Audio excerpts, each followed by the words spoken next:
George just sort of spoke about this before, said if you were pretty much a successful death bowler in Australia, you could probably walk into the T20 and maybe even the ODI team at the moment. I think it was 80 runs off the last 7 overs today. What is it about this problem that you just can't solve yet? Oh, look, it hurt us badly tonight, and George is 100% right. It's something we've highlighted and something we continually work on.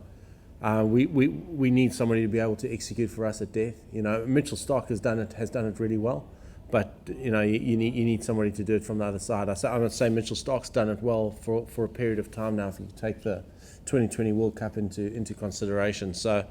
It is a problem for us, and it's something that we're looking to solve pretty quick, and we need to get some answers. We work fairly hard on it, and we just got to identify guys that can do it consistently for us. I think that's the key to it. Ron? Just with I guess there's only the occasional 2020 really from the next few months. Do you stick with the kind of death bowlers who you've been trying and just give them more opportunities, or do you look elsewhere? Or? Yeah, look, I think we thought we'd picked some really good death bowlers, and the domestic BBL shows that they were the best. If you looked at stats and that, and they still are. I spoke to the guys the other night after the game in Sydney, and I think the guys have actually seen what the level is, because we had pretty much a BBL All-Stars side playing. We took the best of the BBL and gave them opportunity here, and I think they've seen what the difference is between playing and being successful at a domestic level, and then trying to be able to do it at international level, and we've been short in that department. Again, it was good opportunity for guys to really stand up and show us what they had, and they didn't do that consistently enough, unfortunately. Great. Mickey, you've got a T20 series on now. You've got the one-day series about to start again. You're picking a test squad later this week. Yes. You've got a few balls in the air. No, nothing in the air. I've got it all in my head, and it's all structured. With this window of one Shield game, where guys have the chance to make a last-minute bid, have you been impressed with any of those guys? Perhaps looking at the spin spots or the middle order batting in terms of your test squad. Oh, look, again, as I'll say it, our test squad, and I always said it this whole summer. Our test squad is a fairly settled unit. Then came the end of the series, and we suddenly lost 200. Between the end of the series against South Africa, the end of the series against Sri Lanka, we lost 250 Test caps, which was a little bit of a disruption. But I'm comfortable and confident that our Test side is pretty much a stable unit. We need somebody to come in and take over Huss's role. I mean, I won't say mantle, because he was quite unbelievable in what he did. But there's an opportunity there for another specialist batter to come in and take over that role. I think our bowling depth in Test cricket is superb. I think our bowling depth is right up there with anything in the world. So I'm comfortable with our Test squad. I've said it all along. Our one-day squad is very much work in progress. We certainly started the process looking at 2015.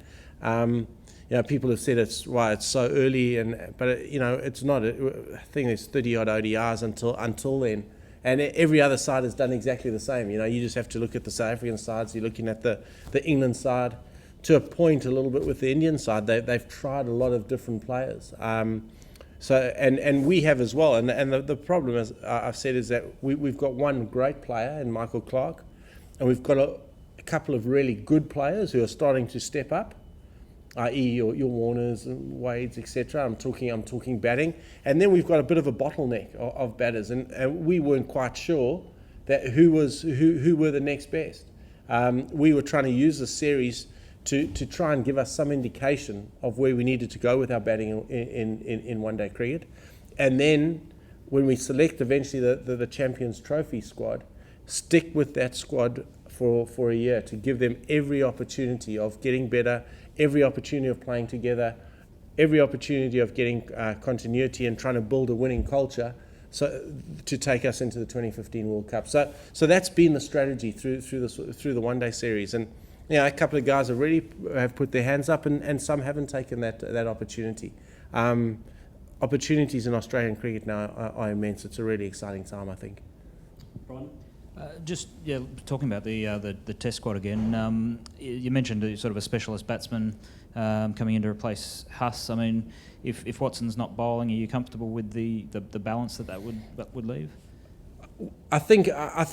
Well, the Test squad comes out, I think, later in the week. But I think you'll find we've tried to cover as many bases as we can, and it's still not finalised yet. We've still got to just shape it quite nicely. But we've tried to cover every base that we can. So we could play a spinning all-rounder. We could play an all-rounder that can a seam-up all-rounder. We will have the option of 2 spinners. We'll probably have as many as 5 quicks going over. So we'll try and cover as many of the bases as we possibly can, and then determine the team that plays based on the conditions that we face. And that will determine whether we will have the option of slotting Wadey up to 6 and playing whether it be a spinning all-rounder, whether it be a seaming all-rounder, whatever. We'll have that position at number 7 available. If we want to go with the 6th specialist batsman, then that will be the wicketkeeper's position. So those are things we've got to weigh up. We've weighed them up. I'm pretty comfortable that we've got as I said, a pretty much settled Test unit. I assume Maxwell's the spinning all-rounder you're talking about. I know it might sound silly about talking about T20 bowling form, about Test, but are you encouraged with what he's done in the past sort of 2 games? He's sort of, international-wise, his bowling results haven't been good, but the past 2 have been pretty good. Maxwell's bowled extremely well he's getting better and better. I thought he bowled really well in Hobart in the last one-day game, albeit he only bowled 2 overs. But there was good shape on the ball. He did a nice job. He's in these 2 2020 games. He's done a nice job, and he works incredibly hard. One of the things we sat down with him and said, if you want to be the spinning all-rounder, you've got to put a huge amount of time into your bowling, because he sort of bowled, and Maxie would always try and bowl the miracle ball, and then he'd bowl a leg spin, then a deuce. He just didn't settle on anything. All we've got him in the nets is just bowling off spin, off spin, off spin. It's repetition all the time, and he's getting better and better at it. He's a very fast learner.